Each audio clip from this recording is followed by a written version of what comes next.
I want to talk about the incident of the 14-year-old autistic child who scuffed a copy of the Quran, and he was subject to death threats in the north of England. Oh, this is a new talk? Yeah, it's a new talk. Pause. Let me change back to Okay. Actually, let's go. Okay. I've already started. Right, So, the boy scuffed the Quran, and then started to receive death threats, and his mother was forced to go to a mosque and to make a begging, pleading apology. And this, ladies and gentlemen, says a lot about the UK, and it says a lot about the secular state today. I'm reading from the Daily Mail. Last week, a 14-year-old British boy was forced to flee his home and go into hiding, fearing for his life, not because he swindled a county lines drug crook or was the sole witness of a heinous crime, rather because of what he did to a Quran. I'm just picking phrases from the full article to try and cut it down. It all started as a forfeit for losing a video game. The boy was asked by his friends to buy a copy of the Quran and bring it to the school in Kettlethorpe High in Wakefield, West Yorkshire. To what end remains unclear. There was no malicious intent involved, but even for an impulsive adolescent, it was obviously foolhardy. Why was it foolhardy? Why are we all admitting that there are gross acts of intimidation and harassment coming from the Muslim community and then dancing around it? Why are you talking just to the cameras? What it says here, particularly given that the holy book, once inside the school, became accidentally damaged, though only slightly, not by the boy's hands. So the boy damaged someone, that the boys didn't damage the Quran. He says that there's no one around. Can he do the numbers himself? 1, 2, 3, 4, 5, 6, 7, 8, 9, 10, 11 people are listening, and this clown says no one's listening. That's what he's saying. I'm just talking to the cameras. I'm talking to you, sister. I'm going to talk to you, brother. Right? He's just, brother, don't feed the troll. Just ignore him. He's just upset because no one will listen to him if he goes and speaks. Let me continue. Don't feed the troll. Nobody, certainly not the boy, could have foreseen what would have happened next. He was suspended along with 3 other pupils. Police began investigating and recorded a hate incident. Labour councillors stoked tensions by falsely claiming on social media that the book was desecrated. So the police investigated a hate incident, the school suspended him, and Labour councillors started whipping up interfractional, intercommunal antagonism by saying that a Quran was desecrated. The matter reached the desk. The Secretary of State, Suella Braverman, declared herself deeply concerned by the case and the way it was handled. The educational sector and the police have a duty to prioritise the physical safety of children over the hurt feelings of adults. That's happening in the UK. A child had a Quran knocked out of his hand. The Quran was slightly damaged on the cover. And then that child was subject to death threats by other Muslim students. The teachers did not punish the students for the death threats. They punished the child. The police did not investigate the other youth for a hate incident. They investigated the child. The teachers did not exclude the pupils for death threats. They excluded the child. There is a problem in liberal progressive society. Liberal progressive society is cowering to Islam. Liberal progressive society is backing down from standing up for its so-called proclaimed values. This incident that happened to this child in this school is in the same area where a teacher had to go into hiding because he received death threats for teaching his class about blasphemy, in which he used an image of Muhammad. And he said to the students before he showed it to them, some of you may find this offensive. If you don't want to be here, you can leave. And then he continued with the lesson. Muslims inside the Muslim community started a hate campaign against him, and he had to flee into hiding. None of the people who made death threats against him were ever investigated. None of them arrested for a hate crime. None of them prosecuted for breaking the law. The secular, liberal, progressive state is not even enforcing its own laws. I want to applaud the Secretary of State for what she said, because she's right. British schools and British police should prioritise the defence, the physical defence of the child over the hurt feelings of adults. But they didn't. They prioritised the hurt feeling of the adult over the safety of the child. Why? Because the liberal progressives who are in our police forces, in our schools, are cowards. They are moral cowards. They are intellectual cowards. They are cowards without conviction. And they have a fetish about Islam that means that Islam can never be criticised. Muslims can never be seen to do anything wrong. And even if they do, it's your fault, not theirs. That is why the teachers excluded the child. That is why the police investigated the child. That is why the councillors blamed the child. And that is why none of those three authorities went after the people that broke the law. To threaten someone with death in the United Kingdom is a criminal offence. And there was no action taken. What did the police do? They went and had a word with the child that made the death threat, and they gave him some advice. But what did they do when they heard about the other child? They started an investigation for a hate crime. There is a double standard emerging in our society, and you're all ignoring it.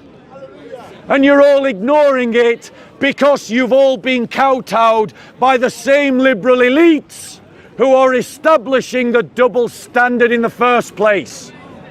Call them out on their hypocrisy. Call them out on their double standards. So here is what I say and what I call for action and for what should happen as a citizen in this democracy. That head teacher should be sacked. She has a legal responsibility to uphold British values. Yes. British values do not include a blasphemy law protecting Islam. British values include freedom of speech. She has failed in her legal responsibility, and she should be sacked from her position. The police officers that did not investigate the death threats against the child should all be sacked, and their pensions should be cancelled.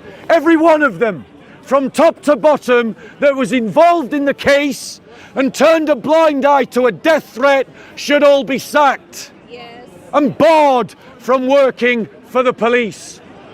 And the children and anyone else who made a death threat against that child should be arrested and prosecuted for breaking the law. Yes. That is what should have happened at the beginning, and that is what should happen now.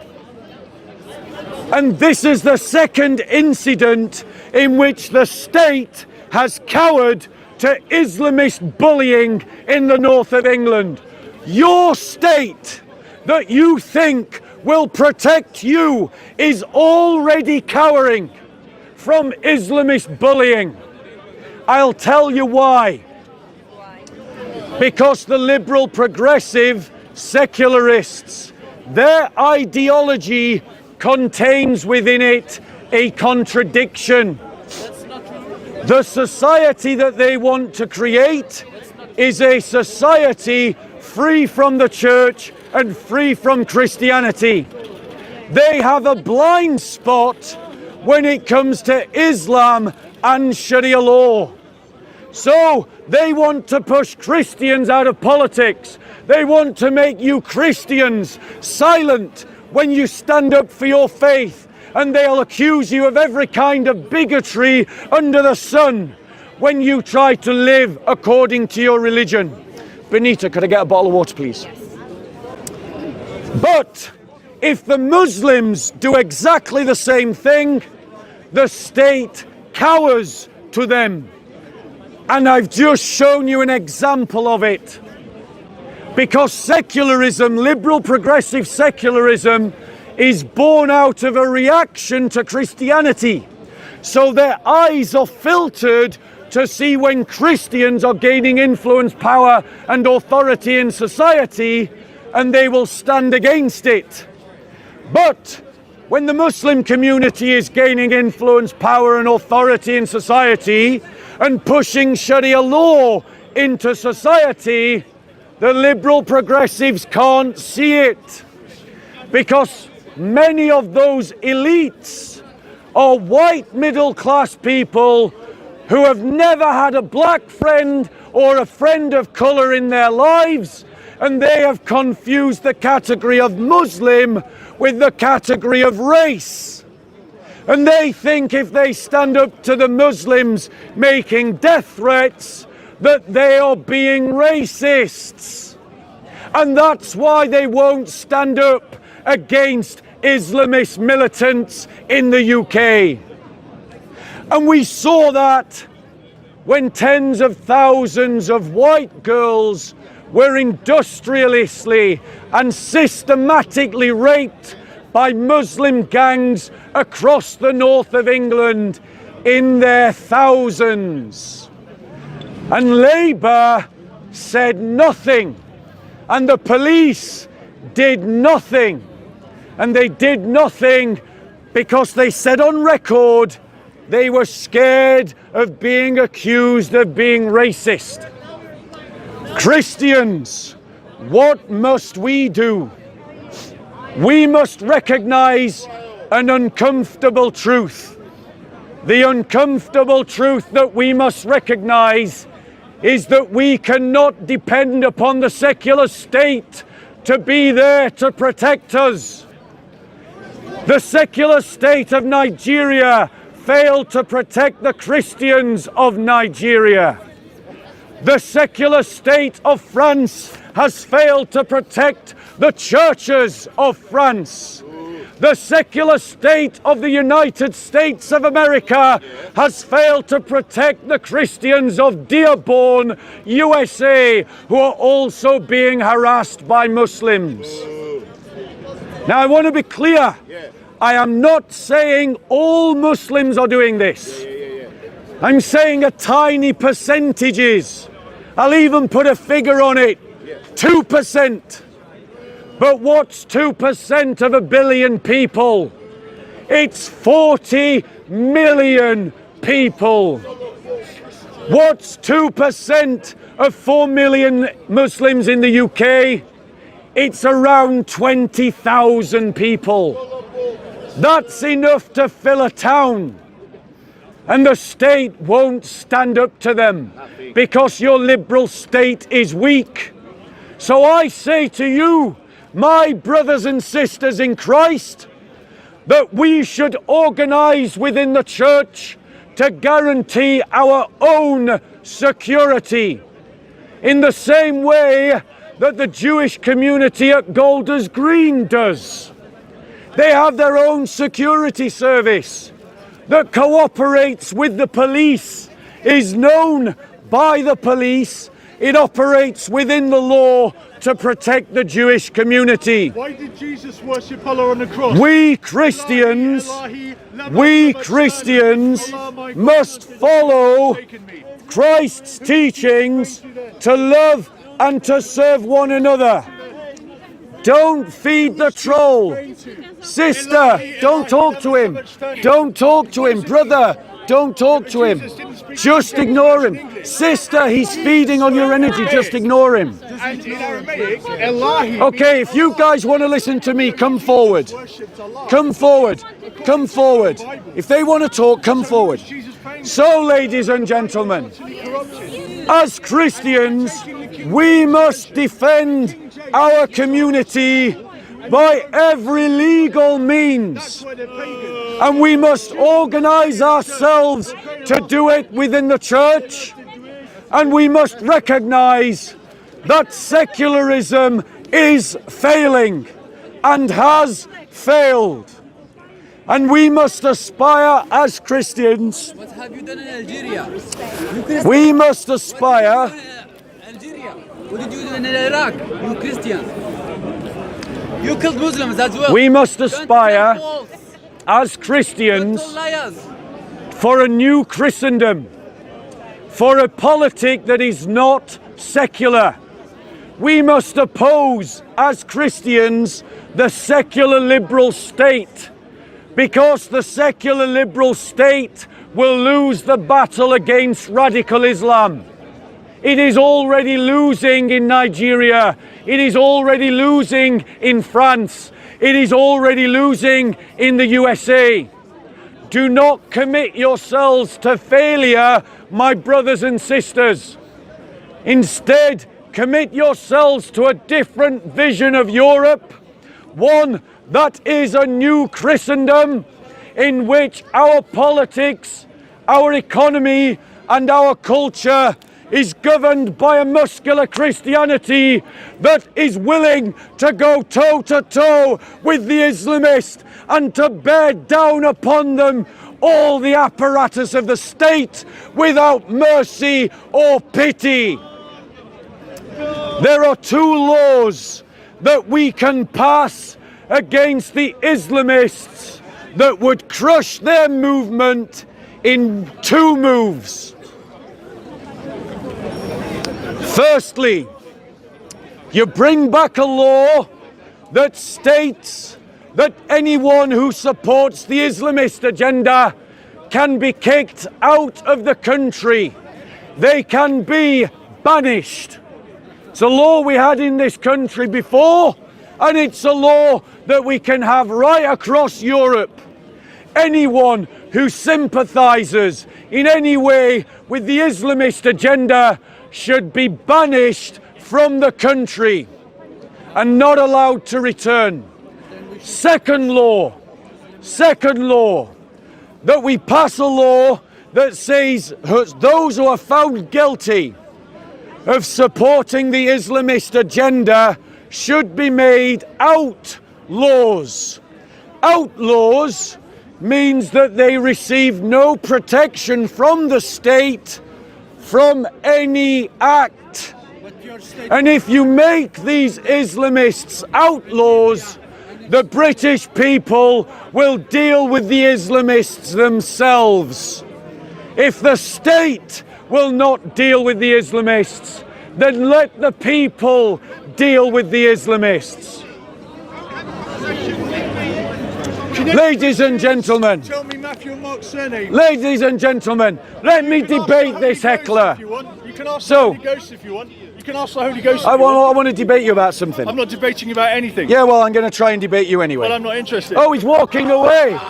He was heckling me a minute ago, and suddenly he's lost interest. Ladies and gentlemen, any questions on the topic that you heard today? Any questions before we go?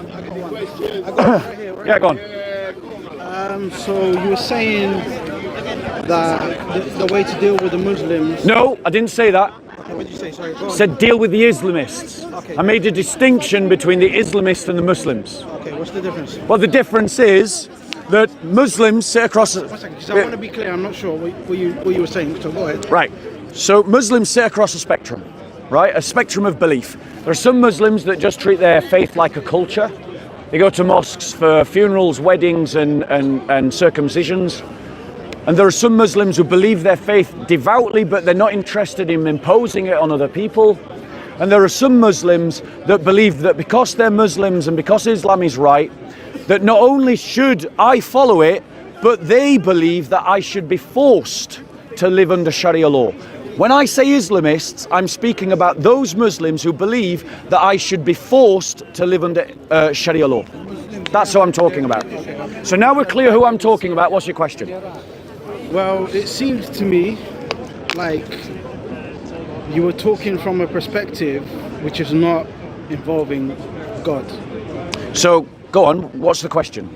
So it seems to me you said the way to deal with them was with laws, with... Yes, laws. We should deal with them with laws.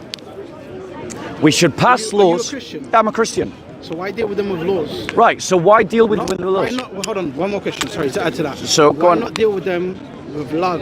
Right, so Like let me address Jesus told let me us address to. that question. Let me address. Are you a Christian? Yeah. Okay.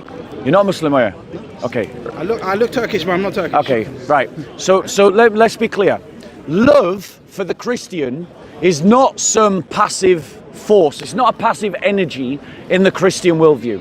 Love expresses itself in good law, because love should influence my life as an individual.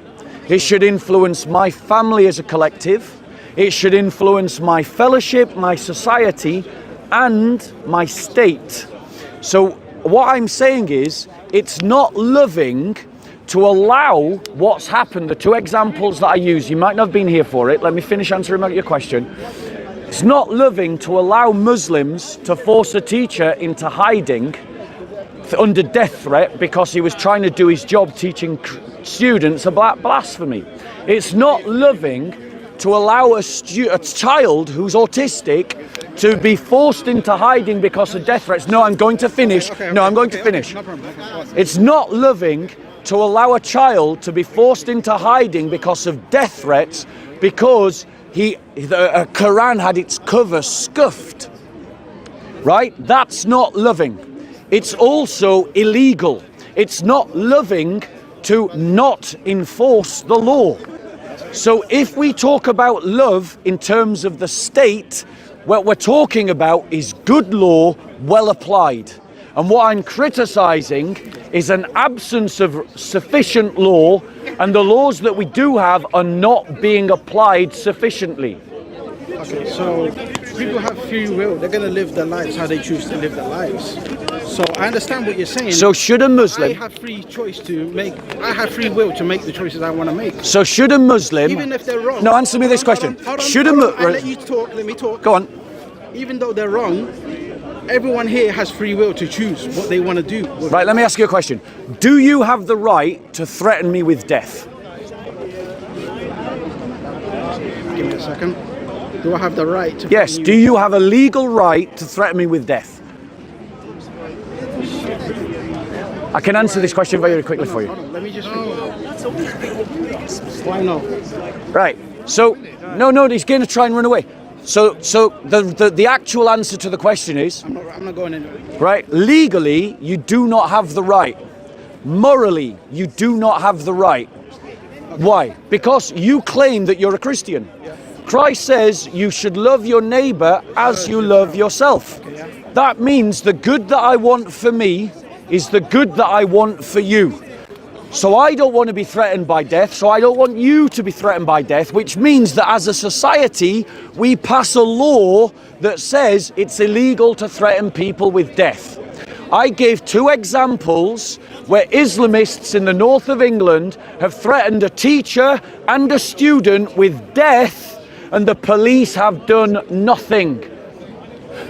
The Labour Party has done nothing. Now, which is more loving? For me to ignore the problem or for me to cry out for justice? What's more loving?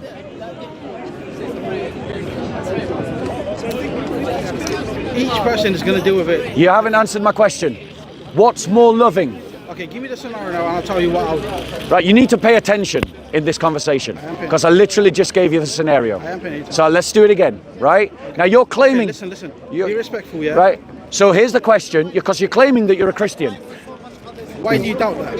I meet a lot of Muslims who come to me, say that they're Christian, and then I test it and they turn out not to be. Because I look Muslim. No, that's not the reason. That is really not the reason. It's really not the reason. It's because of your seeming unfamiliarity with the Christian faith. So I'm a new convert. okay, you're a new convert. Right. So as a new convert, then let me tell you, in terms of the Christian faith, it is more loving to stand against injustice than it is to let injustice happen. So when that teacher was threatened with death and forced into hiding, and when that student was threatened with death and forced into hiding, the loving thing to do is to defend them. That's the loving thing. Muslims don't have the right to harass and bully other people in this society.